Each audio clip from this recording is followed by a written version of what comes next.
Let's consider how we can enrich the meaning of the self. And we know that the self is very divisive, it is very cunning, and it is very calculative, and it gets hurt, and it is the source, it's the architect of inner suffering for itself and also for the rest of the world.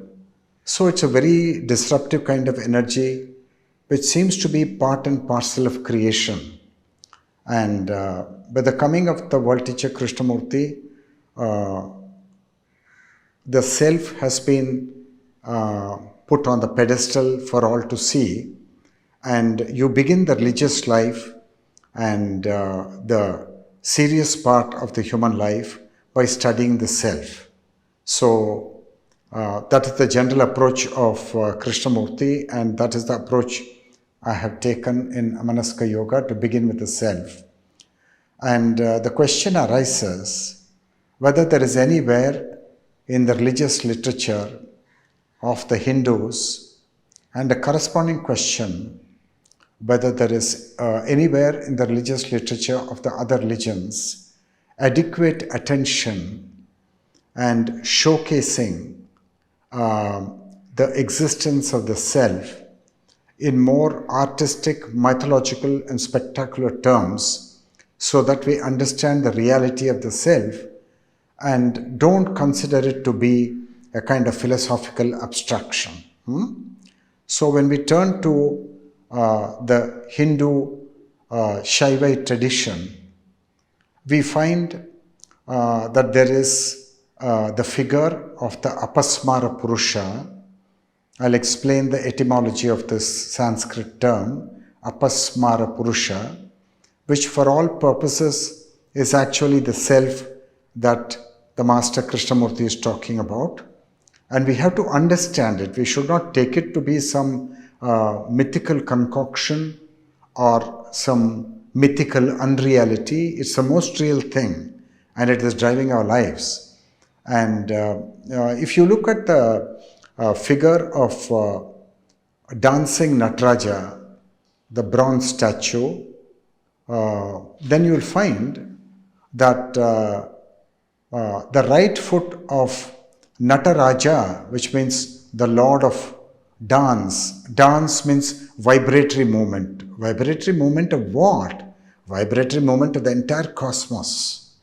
And the right foot of that Supreme Lord is seen to press down on an infant who does not have a beatific face, but the infant seems to have an evil face, and the infant gives the impression that his will is against the will of the divine, and therefore it became mandatory for the divine, as Shiva, or the dancing form of Shiva, Nataraja. Natana means dance, Raja means king.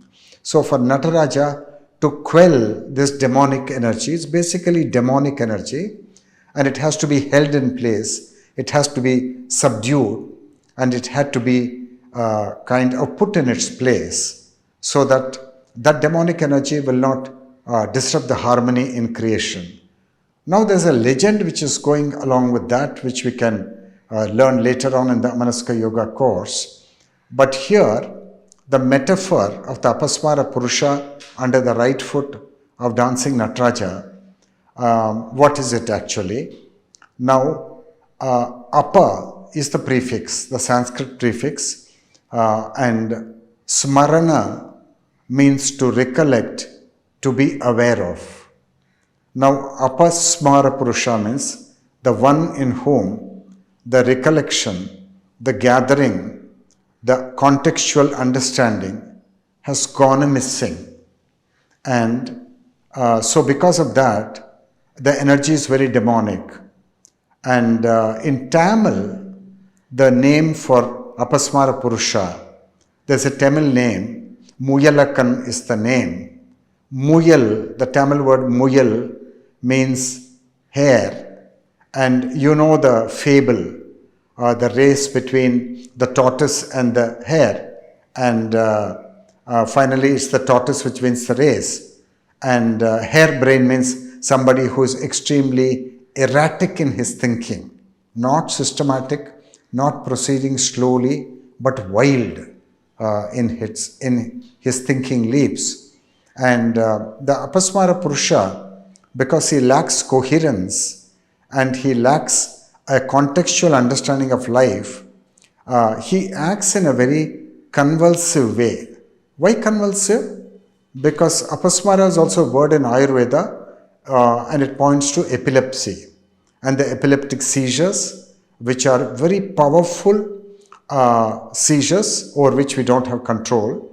And the convulsive activities and the thoughts of the self are very much like that. They are convulsive, they are sporadic, they are erratic, and they are chaotic.